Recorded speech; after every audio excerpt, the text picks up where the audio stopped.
KF7QGY here. I know that I already did a video on the history of my Go kit, but let's face it, the thing sucked, so I'm going to redo it, plus I have a reveal. So let's figure out exactly how I went from this little box over to this kind of a monstrosity here. So I got started in ham radio by being given a book when I was getting some CB equipment evaluated, ended up passing my test, sold all of my CB equipment, that way I could buy an FT60 handheld radio with a quarter wave mag mount. I went out and I did SAG support with that handheld radio.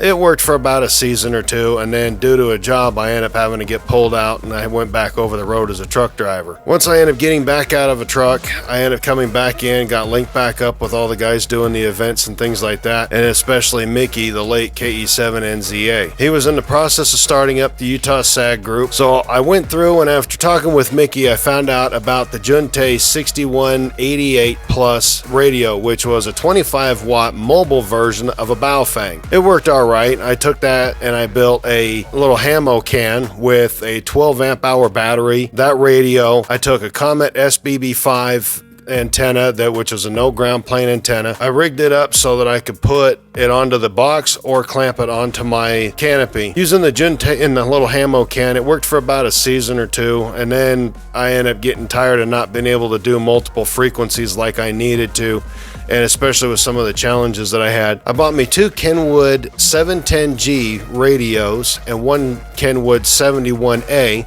and I had ordered, which was on back order at the time, a Yaesu 991A. I put the Kenwood 710Gs in my vehicles. I pulled out my FTM 400 and combined that with the Kenwood 71A and put that inside of a 4U rack box with a fuse block and other different things that I had lying around in my storage unit to make me another kit that I'd be able to monitor at least up to 4 different frequencies. I ended up getting some open stub J-poles, PVC pipe, 5-foot tripods, and everything else. That way I had multiple antennas. I was able to use the space inside of the box for storing my 2 coax cables, since my 991A hasn't come in yet at this time. And so I was able to put everything inside the box. It limited how much I was having to carry separately, but it was still kind of a disorganized mess.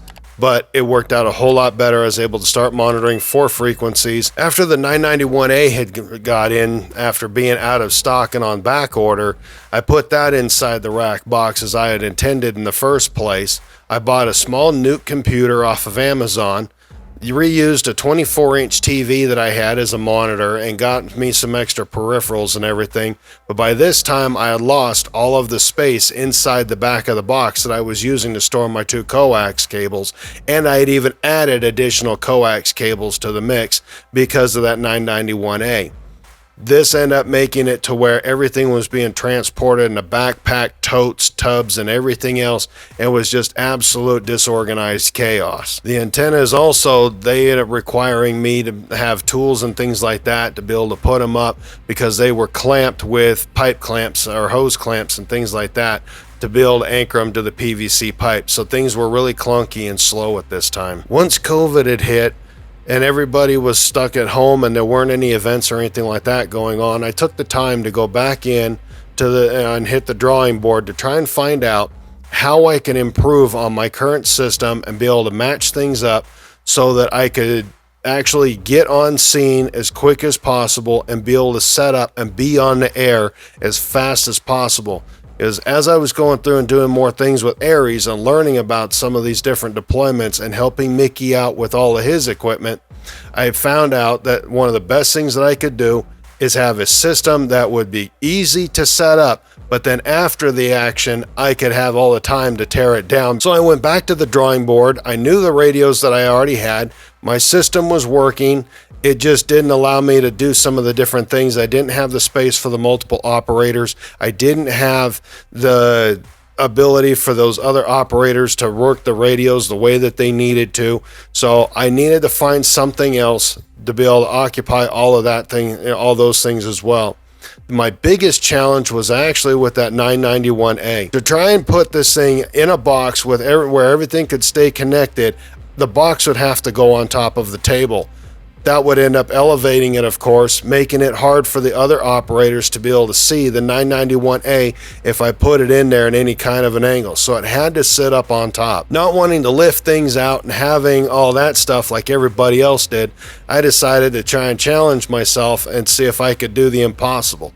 Having not found anything online previously as to how to make this thing mechanical so that it does what it does now, I started playing around with it. I had a lot of massive failures with other boxes and everything like that, but I found that the Packout was the only box that would fit this 991A in it the way that I needed it to. After getting the radio box built, I went through and I made the power box, the battery box.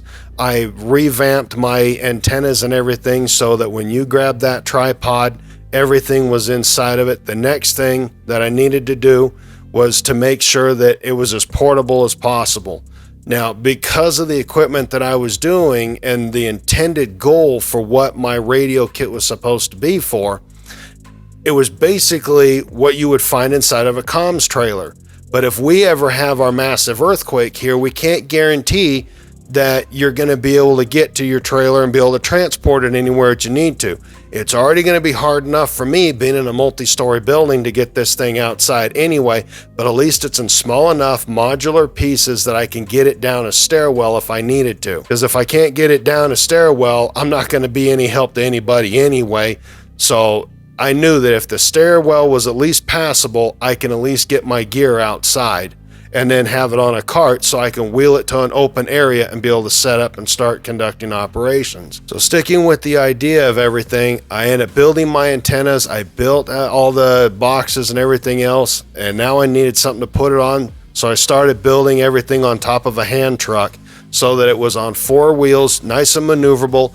And my whole basis was that I didn't want anything being any higher or wider than what I am, because I knew that if I could fit through a doorway, then this thing could too. So that way I could make sure that my set was portable if I needed to pull it anywhere or even just maneuver it around inside my place. So after I ended up getting all my kit built and I had it on this cart and everything, I started taking it around to all these different events and setting it up at stations. I took it to Aries meetings and other local clubs, and everybody started trying to remind me that a Go kit was supposed to be small, portable, and be a Go kit, not a no-go kit. So since I made a no-go kit portable, the only thing that I can figure is that made me, KF7QGY, the no-go kit king. Thank you for watching this video. We'll hopefully see you on the next one.